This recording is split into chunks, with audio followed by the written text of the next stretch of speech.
It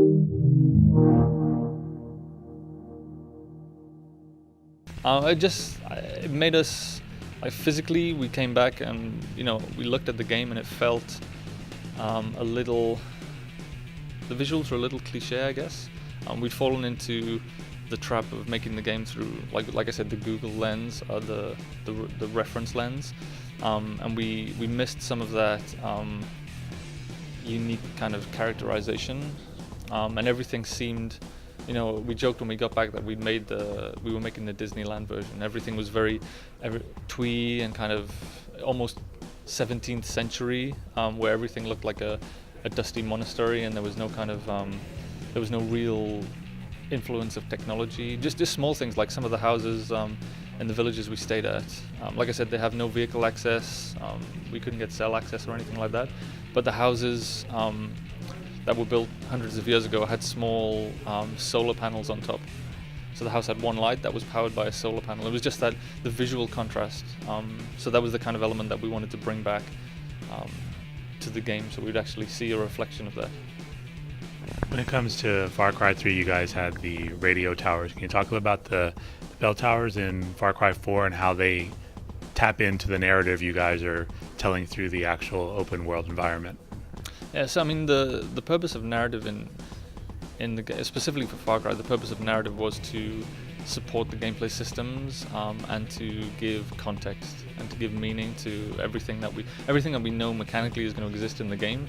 We want to make sure that the narrative is providing both a justification for it even existing and also like a context and a meaning, so that people are engaged with it on a narrative level and an emotional level. So you aren't just climbing a tower to unfog the map and access some new side quests. There's actually some narrative content in there. So that's why we took the idea of from a physical radio tower, changing it to a structure that was linked to the religion of the country. So we go from radio tower to bell tower, and then obviously because we have Pagan Min, who's an outsider who came in and invaded the country, and he's profane and he's almost outlawed essentially religion.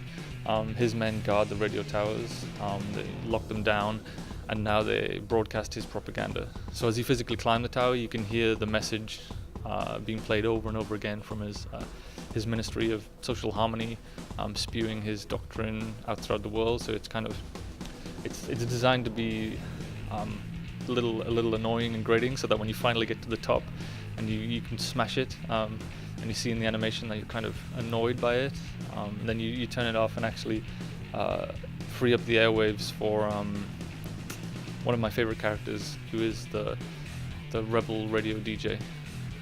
So now instead, like previously when you drive around in the vehicles, when you're in the radius of a tower, you'll only hear propaganda.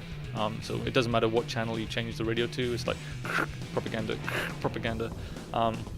Then obviously when you liberate it, you turn off the propaganda and you can hear DJ Rabbi Ray Rana, who's it's another mechanical device. It's kind of we brought in a stand-up comedian to kind of be the voice of the radio DJ, and we gave him, our writers gave him kind of topics to talk about.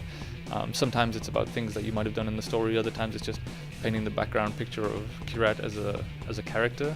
And this guy just ad-libbed, and he was amazing. So there's some really fun stuff, and it's like our goal was really to, as people are driving to a mission, we wanted to have them pull up outside the location and sit and wait for his dialogue to finish before they get out and carry on playing the game. So it'll be interesting to see how people react to that. This is a very large open game. How do you like to play it when you sit down? It's what I find myself doing more than anything else is because there's so much content in there that I don't think I've seen. I play the game very voyeuristically, because when I'm reviewing the content, I spend a lot of time creeping around in the shadows, listening to the conversations of the NPCs. Because a large part of the game has a big stealth aspect, right? So we put a lot of emphasis on guard dialogue and overhearing conversations, and we use that as a kind of, because we know people are going to play the game stealthily, so we take advantage of that as like a storytelling channel, right, to get information, exposition, and sometimes just funny stories. So I spend most of my time in the game crouching in the bushes, overhearing people's conversations.